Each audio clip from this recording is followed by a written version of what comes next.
ಬೆಂಗಳೂರಿನ ಒಡಲೊಳಗೆ ಹುದುಗಿದೆ ಬಾಂಗ್ಲಾ ಅನ್ನುವ ಬಾಂಬ್. ನೋಡಿ, ಇದು ಬಾಂಗ್ಲಾದೇಶದವರದು. ಓಕೆ, ಕ್ರಮವಾಗಿ ದೇಶವೊಂದೊಳಗೆ ಪ್ರವೇಶ ಮಾಡಿದ್ದಾರೆ. ಇದೊಂದು ಸಣ್ಣ ಉದಾಹರಣೆ ಅಷ್ಟೇ. ಇಂಥದ್ದು ಎಷ್ಟು ಜನ ನಮ್ಮ ಬೆಂಗಳೂರಿನ ಸುತ್ತಮುತ್ತಲು ಬರೀ ಇವರೇ ಇದ್ದಾರೆ.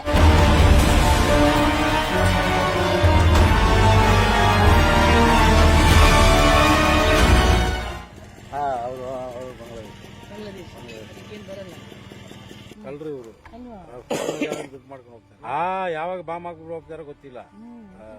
ಬಾಂಗ್ಲಾದೇಶದವರು ಹತ್ತಿರ ಇದ್ದಾರೆ, ಕಬಡ್ಡಿ ಇನ್ನೂ ಗಲೀಜು. ರೇಷನ್ ಕಾರ್ಡ್ ಮಾಡ್ತಿದ್ದಾರೆ ಅಂತಾನೆ ಗೊತ್ತಿಲ್ಲ. ಆ ದಾರಿಯಲ್ಲಿ ಬಾಂಗ್ಲಾದೇಶ ಫುಲ್ ಇದ್ದಾರೆ, फुल बांग्लादेशी इधर। बांग्लादेश का आदमी चोरी करके इधर आता है, ठीक है, बॉर्डर इधर पैसा दे के इधर आ सकता है। 5 ಲಕ್ಷಕ್ಕೂ ಹೆಚ್ಚು ಜನ ಈ ಬಾಂಗ್ಲಾದೇಶಿಯರು ನಮ್ಮ ಬೆಂಗಳೂರಿನಲ್ಲಿ ಇದ್ದಾರೆ.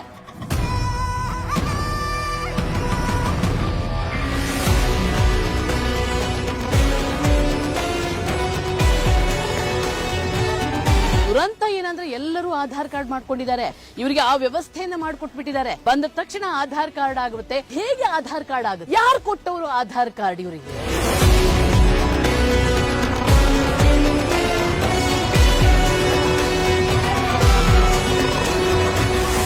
ಹೊರನೋಟಕ್ಕೆ ಇದೊಂಥರ ಕಸ ವಿಲೇವಾರಿ ಜಾಗ ತರ ಕಾಣುತ್ತೆ, ಆದ್ರೆ ಇದು ಅಲ್ಲ.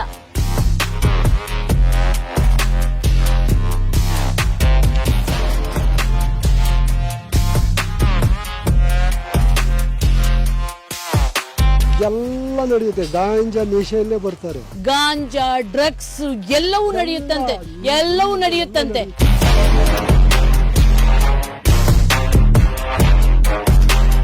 ಉಪಮುಖ್ಯಮಂತ್ರಿಗಳೇ, ನೀವು ಬೆಂಗಳೂರನ್ನ ಬ್ರ್ಯಾಂಡ್ ಬೆಂಗಳೂರು ಮಾಡೋ ಹೊರಟಿದ್ದೀರಲ್ಲ, ಈ ಬ್ರ್ಯಾಂಡ್ ಬೆಂಗಳೂರಿನ ಹಣೆ ಬರ ಒಮ್ಮೆ ನೋಡ್ಬನ್ನಿ.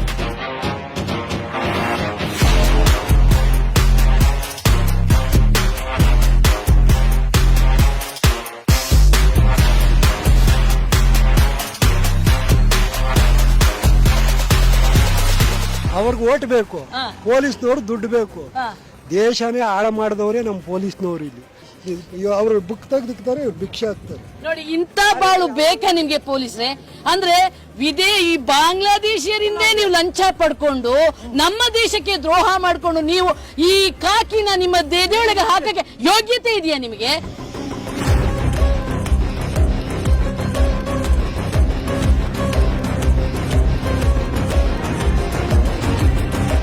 ಬ್ರ್ಯಾಂಡ್ ಬೆಂಗಳೂರಿನ ತ್ಯಾಜ್ಯ ವಿಲೇವಾರಿ ಘಟಕದ ಒಂದು ವಿಕೃತ ರೂಪ.